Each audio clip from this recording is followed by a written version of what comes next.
segalanya bagimu. Segalanya bagimu. Kerinduan kami seperti rusa yang berjalan di tanah yang gersang, tidak ada rumput air, karena dia haus dan dahaga. Dia berusaha berjuang dan mendapatkan air, dan dia mengalami damai dan sejahtera karena dia menikmati kesungguhan hati untuk menikmati air itu. Seperti kami sama, kami rindu, kami haus dan dahaga karena firman Tuhan. Di saat sore hari ini kami ada suasana di tempat yang alam terbuka di kota Sentani, tetapi hamba sendiri sesuatu hal penting Tuhan lakukan di komplek ini, dan kami ada di tempat sini. Kami lihat ini betul-betul rencana Tuhan dalam keluarga ini, dan akhirnya kami mau mendengar firman Tuhan. Mari Tuhan sembunyikan kami di sobar salib Tuhan, bukan kami tapi Engkau, dan kami sendiri menyatakan kami tidak mau mencuri kemuliaan sedikit pun dari Tuhan dari tempat ini. Pemberitaan firman Tuhan diberitakan, kami memperoleh suatu kekuatan baru. Dalam nama Yesus kami sambut berkat firman Tuhan. Haleluya, amin. Shalom. Shalom. Selamat Natal. Selamat hari Natal. Ya, beri kemuliaan untuk Tuhan Yesus Kristus. Puji Tuhan. Waktu pertama tadi kami datang, hanya sedikit orang, Bapak Ken dengan beberapa hamba-hamba Tuhan, anak-anak Tuhan, tapi sudah penuh. Puji Tuhan, haleluya. Beri kemuliaan untuk Tuhan Yesus. Bapak Giri, selamat datang. Tuhan Yesus memberkati. Pero, puji Tuhan. Kami beri tepuk tangan untuk Bapak Yeri di belakang ini. Dari Yaokimu juga. Dari Yaokimu coba angkat tangan. Ternyata cukup banyak juga. Ya, beri kemuliaan untuk Tuhan Yesus. Ketika kami berjuang di dunia ini, kami berjalan-jalan semua, kami berjuang. Tapi dalam Wahyu mengatakan semua orang percaya. Dari dunia ujung ke ujung akan berkumpul bersama-sama dengan Tuhan ketika dia bunyi sangkakala, memakai baju putih, jubah putih yang dari Tuhan Yesus akan berkumpul. Orang bilang ini orang-orang ini datang dari mana nih? Tidak, orang-orang ini yang keluar dari kesusahan, dari ujung timur, dari barat, utara dan selatan, dan mereka akan makan perjamuan yang besar disiapkan oleh Tuhan Yesus. Puji Tuhan. Hari ini saya berterima kasih banyak untuk mewakili Gembala Jemaat Efesus berhubung dengan Pak Gembala. Kami sudah tahu Bapak Ngo Arandi tahun ibadah Andi keluarga besar time ibadah riakme kalau Pak Pendeta ada waktu melayani, dan saya bersyukur, berterima kasih, dan kami ada di sini untuk melayani. Terima kasih kakak seniman Ngo keluarga, Bapak Yonas keluarga, Bapak Joni keluarga semua. Saya menyampaikan terima kasih. Orang tua Bapak Lambe semua nih, terima kasih. Ya, beri kemuliaan untuk Tuhan Yesus. Ini kakak David Wea, ini orang yang sudah lahir besar di suku Yali. Halo, kami tepuk tangan. Orang tua Alawuni Wono Annameti Minarat, Tinen David dengan adik-adik sudah lahir besar di sana melayani. Terima kasih upah Tuhan sediakan. Terima kasih Bapak Wondawan. Terima kasih. Wah, puji Tuhan. Setelah saya datang di sini tadi, saya merasa seperti kota Sentani itu lupa. Jadi Sentani itu sekarang ada di bumi yang lain. Saya naik di sini, bumi sudah ada beda sekali. Karena saya tadi pikir Sentani itu seperti ada neraka kecil kah begitu. Tapi di sini sudah situasi sudah berubah. Puji Tuhan, haleluya. Terima kasih. Karena di Sentani ini sekarang orang sibuk sekali dengan ini kegiatan lain, sibuk untuk corona. Terus di situ pergi orang judi, togel tadi waktu saya naik itu anak-anak pasang ini seperti ini besar-besar di jalan di Dunglok itu baru mereka ini mabuk, baru mereka ini goyang ini sampai patah-patah. Tapi setelah saya datang di sini sudah berubah, situasi sudah berubah. Puji Tuhan, haleluya. Terus yang kedua saya menyampaikan kalau perkenalan tidak perlu sudah. Saya pikir sudah tahu. Oke, terima kasih. Wah, jadi nokobam ini, nakalum ini saudara-saudaraku belum tahu bahasa Lani hampir banyak, mungkin sedikit-sedikit tahu.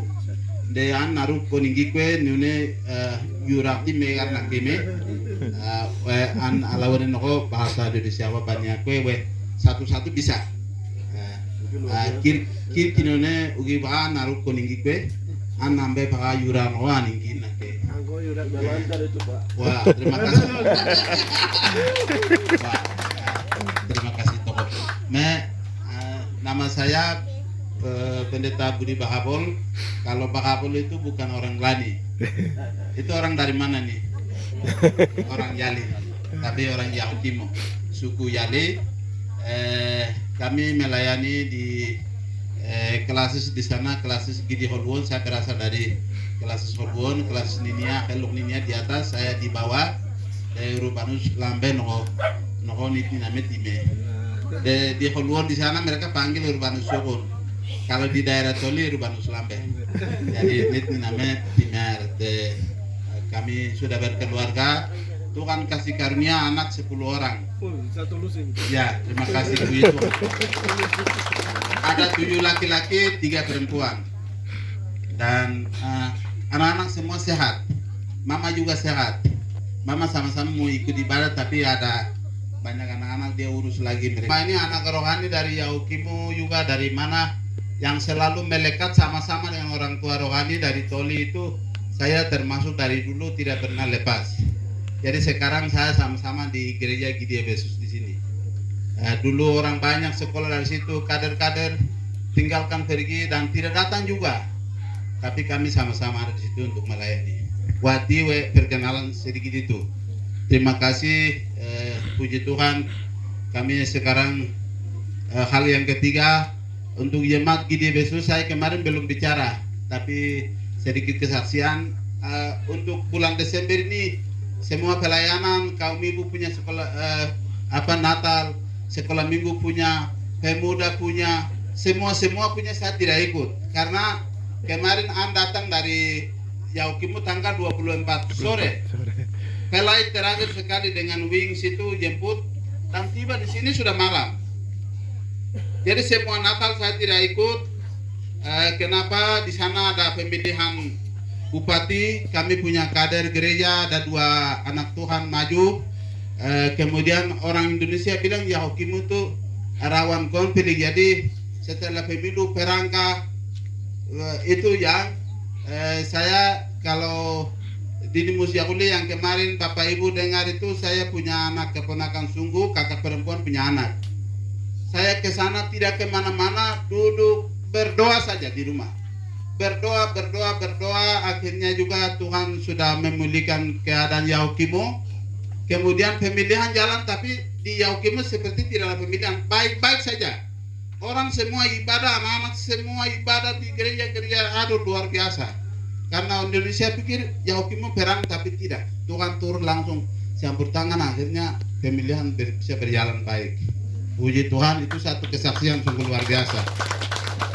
Berarti orang Toli punya Allah, orang Sentani punya Allah, orang Yahukimu punya Allah, itu Allah yang berkuasa. Dan akhirnya tolong kami semua dan kami bisa selesai baik. Dari semuanya itu Tuhan campur tangan. Dan jemaat bisa beribadah baik. Dan hari ini juga jemaat sana aman-aman. Wah, itu sedikit kesaksian. Saya belum sampaikan kesaksian ke jemaat, tapi ini awal dari semuanya itu. Jadi sedikit. Baik, saatnya tiba semua puji-pujian, penyembahan, kesaksian semua itu ala ini semua sudah jalan.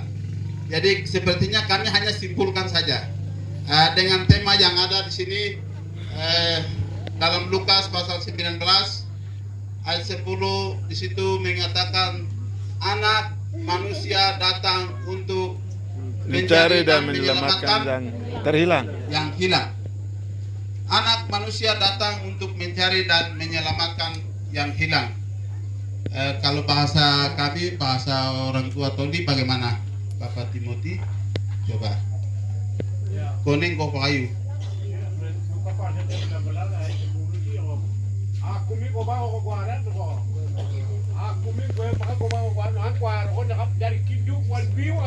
Wah, puji Tuhan, tepuk tangan untuk Tuhan Yesus Kristus. Ya, tujuan kedatangan anak manusia. Anak manusia itu namanya siapa? Tuhan Yesus Kristus. Puji Tuhan. Kita mau mendengar berita Natal di saat sore hari ini. Baru saja kami lihat tema yang ada di depan. Saya mengajak kita baca lagi ayatnya, buka Lukas pasal 19, untuk mencari dan menyelamatkan yang hilang. Lalu subtema di sini, karena iman maka dengan petunjuk Allah tentang sesuatu yang belum kelihatan, dengan taat mempersiapkan bahtera untuk menyelamatkan keluarga. Ibrani pasal 11 ayat 7a. Setelah saya lihat Bapak Tua, Bapak Setiman tadi SMS saya, Bapak subtemanya ini. Setelah saya lihat dari pembacaan Lukas pasal 19 ini dengan Ibrani pasal 11 ayat 7a itu hampir ada bersama. Karena begini, keluarga Nuh 8 orang itu diselamatkan bukan anak istrinya, bukan, tetapi tindakan dari imannya Nuh. Akhirnya keluarga besar itu diselamatkan. Kita hubungkan dengan ini, Sakius di dalam firman Tuhan tadi laporkan bahwa Sakius bersama keluarga diselamatkan bukan daripada upaya usaha keluarga, bukan. Tetapi ini adalah usaha dari siapa? Imannya Sakius. Terus firman Tuhan melaporkan, akhirnya semua keluarga rumah itu semua diselamatkan. Puji Tuhan. Saya tadi pikir-pikir ini Pak keluarga besar Pak Sediman, keluarga menetapkan ayat ini sungguh luar biasa. Saya menyesal selama ini ada bagian penting sekali yang kami lalaikan. Kami selalu berpikir bahwa begini, yang penting itu kita ibadah di gereja itu penting. Kami bawa sumbangan ke sana dan kami ada acara merias di sana, ini penting. Ternyata satu hal penting kami lalaikan, yaitu keluarga. Iman dalam keluarga, seorang bapak dalam keluarga itu penting sekali. Kalau itu betul-betul kami lakukan, keluarga sebenarnya itu kecil. Ini firman Tuhan sudah melaporkan. Melalui dua keluarga ini, dua orang ini, keluarga besar semua dapat diselamatkan. Kembali kepada ayat tadi. Ini Sakius ini dilaporkan bahwa dia adalah seorang pemungut cukai, dan Sakius adalah seorang apa? Dia adalah pemerintah. Sakius bukan masyarakat. Sakius ini bukan seorang LSM atau mungkin kerja yang lain, tapi dia adalah pemerintah. Matius juga seorang pemerintah. Dan Sakius ini dia terkenal di kota Yeriko. Waktu dulu saya pernah ke Israel, turun dari Yerusalem ke Yeriko, itu turun melalui belantara yang cukup panjang. Jadi itu disebut daerah Yudea. Itu tidak ada rumput, dan ini gunung saja, tidak ada rumput sedikit pun. Kalau dari Yerusalem turun ke Yeriko itu berkilo-kilo, bukan sedikit tempat, bukan dekat, tapi terlalu jauh. Waktu saya turun di Yeriko, saya lihat kota itu betul-betul rata seperti kota Sentani ini, dan kota itu terkenal dengan pohon-pohon kurma, terus pohon ara, pokoknya tanah subur. Itu sebabnya Tuhan waktu itu berjanji kepada Abraham bahwa engkau akan meninggalkan tempat itu dan akan pergi, bangsa itu keluar dari Mesir, pergi ke mana? Ke tempat yang saya janjikan, yang penuh dengan air air madu dan susu. Itu termasuk kota Yeriko ini. Kota ini besar. Dan firman Tuhan tadi mengatakan bahwa di tengah-tengah kota itu ada seorang yang bernama siapa? Sakius. Sakius dia badannya apa? Tinggi kah besar? Dia itu badannya pendek sekali. Tapi dia termasuk terkenal di kota itu. Sakius dia Enggi warak. Au nereban. Di mendek, amendek, tiwe, semua lengkap. Tetapi firman Tuhan di situ melaporkan bahwa dia seorang pemungut pajak. Lalu pemerintah bilang begini, Sakius, kok harus menagih semua orang yang ada di situ, yang ada pendapatan semua menagih dan harus 500.000. Tapi Sakius bagaimana? Seharusnya dia harus menagih 500, tapi dia karang-karang lagi, dia tambah lagi 500 menjadi apa? Terus 500 ini untuk siapa? Itu masuk dalam sakunya Sakius. Terus 500 ini bawa ke pemerintah. Terus pemerintah kasih dia gaji lagi. Dan akhirnya dia semakin banyak harta dan benda, tapi banyak uang juga. Dia seorang kaya yang terkenal kota itu. Lalu saat itu dia mendengar, semua orang mendengar, dia mendengar bahwa Yesus sementara lewat di kota itu. Dan dia dengar, karena waktu Yesus ada di Galilea di atas, dia tahu bahwa dia dengar bahwa di situ Yesus melakukan banyak tanda dan mujizat. Yang inigin maluk keno sembuh baru kaki lumpuh bisa berjalan. Aruk tulika. Aruk loguno bisa dengar. Baru yang sudah mati pun dibangkitkan. Baru yang lemah pun dikuatkan. Pokoknya semua pengaruh Yesus lakukan tuh semua orang di Yerusalem semua dengar. Yudea sudah dengar. Begini Yesus masuk di kota Yeriko nih. Sakius ini mau lihat Yesus, dia ini orang apa nih? Pengaruh besar ini. Dia mau lihat, tapi firman Tuhan bilang bagaimana? Dia karena badan orang di Israel itu bukan main. Dia tinggi sekali, orang-orang tinggi-tinggi sekali. Saya juga sudah lihat. Bukan pendek-pendek. Bagaimana seorang Sakius itu pendek mau lihat Yesus? Tidak bisa. Karena waktu Yesus jalan bagaimana? Orang banyak jadi mengerumuni dia, dan Yesus itu ada jalan di tengah-tengah. Jadi Sakius mau lihat bagaimana. Dan akhirnya apa yang terjadi? Hal yang pertama, Sakius punya tindakan, dia harus melangkah dan berjuang. Mau ketemu Yesus itu dia harus melalui perjuangan. Lari begini, di situ tidak ada gunung. Akhirnya dia naik di pohon ara. Ini waktu dalam perjalanan. Pohon ara yang Yesus pernah lihat itu masih ada. Saya masuk di kota Yeriko, saya lihat itu menjadi saksi bisu. Karena semua orang bisa menyangkal Yesus. Jadi Tuhan Allah jaga pohon-pohon itu. Pohon zaitun di Yerusalem itu masih ada 7 pohon. Saya sudah lihat. Yesus waktu itu lihat pohon itu sampai hari ini lihat. Padahal itu umurnya pendek ke panjang. Wah, itu bergenerasi ke generasi, tapi kenapa pohon itu kenapa tidak hilang?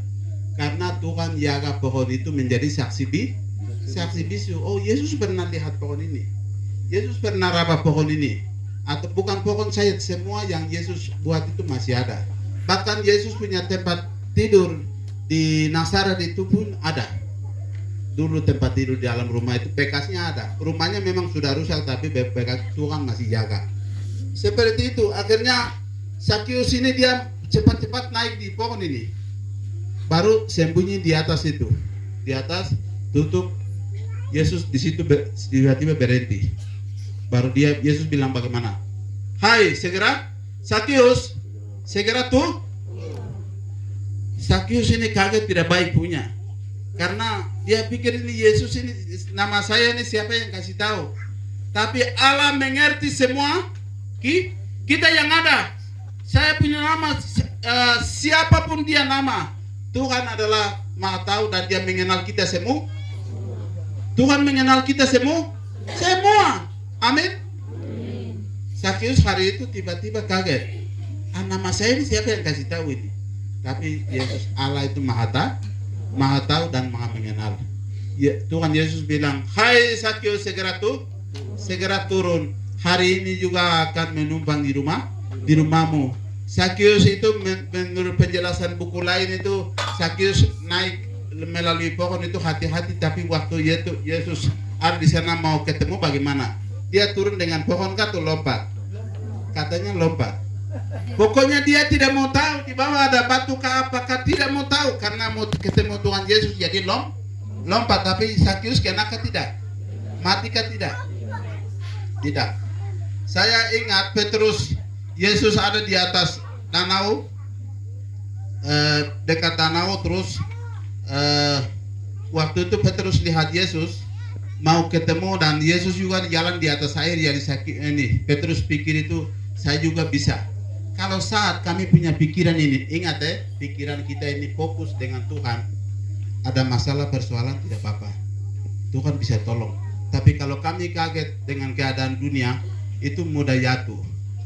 Waktu itu Sakyus bisa mati jatuh, tapi dia punya pokoknya situasi itu dia lupa, dunia punya dulu lupa. Dia mau kerinduan, mau ketemu siapa? Tuhan Yesus. Lompat pun jauh tapi tidak mati. Tepuk tangan untuk Tuhan Yesus. Karena kami mau dekat ketemu dengan Tuhan Yesus, masalah persoalan semua akan hilang dari kami. Puji Tuhan. Lalu hari itu Sakyus, Yesus bilang, kau segera turun. Hari ini juga saya harus menumpang di rumahmu. Dan luar biasa. Akhirnya Sakyus dengan Yesus masuk di rumah siapa? Sakyus. Waktu mereka makan, minum bersama-sama sedang diskusi, tapi bagaimana? Ada tantangan waktu itu kah atau tidak? Ada. Dari siapa? Orang-orang banyak itu ini Sakyus ini orang berbuat dosa. Jadi kenapa sama-sama tidur di rumah? Itu. Jadi waktu itu mereka tahu bahwa Sakyus ini adalah orang berdosa. Bagaimana dia ambil kita punya harta benda, kita punya uang ini dia ambil. Baru dia dulu orang tidak ada apa-apa, tapi sekarang sudah menjadi kaya. Baru dia ambil kita punya ini semua, dia ambil, dia curi. Bagaimana Yesus itu anak Allah? Dia orang yang tidak mengenal dosa. Dia adalah Allah. Kenapa orang yang suci, kenapa orang yang baik ini menumpang di rumah Sakyus orang berdosa ini? Dan ini bukan hanya dari masyarakat yang berbicara, tetapi juga dari ahli-ahli Taurat. Itu mamunggak weni bunogen danda ini kidanda de Bapak Timothy danda weni ne beut no bunogen no.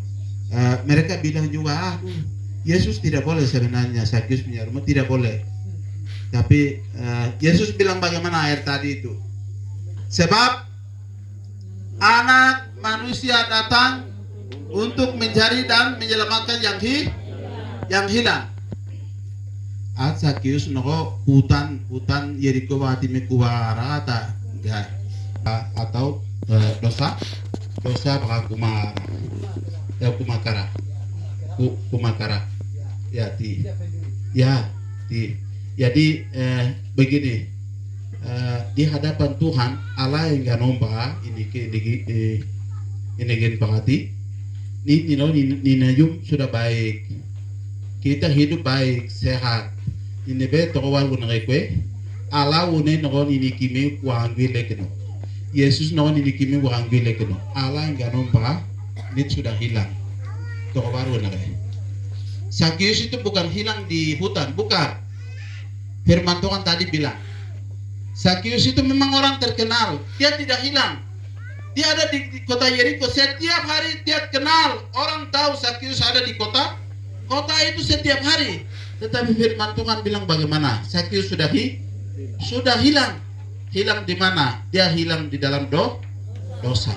Dan akhirnya Yesus datang, bawa keluar dia dari keadaan dosa. Dan dia menyelamatkan. Luar biasa.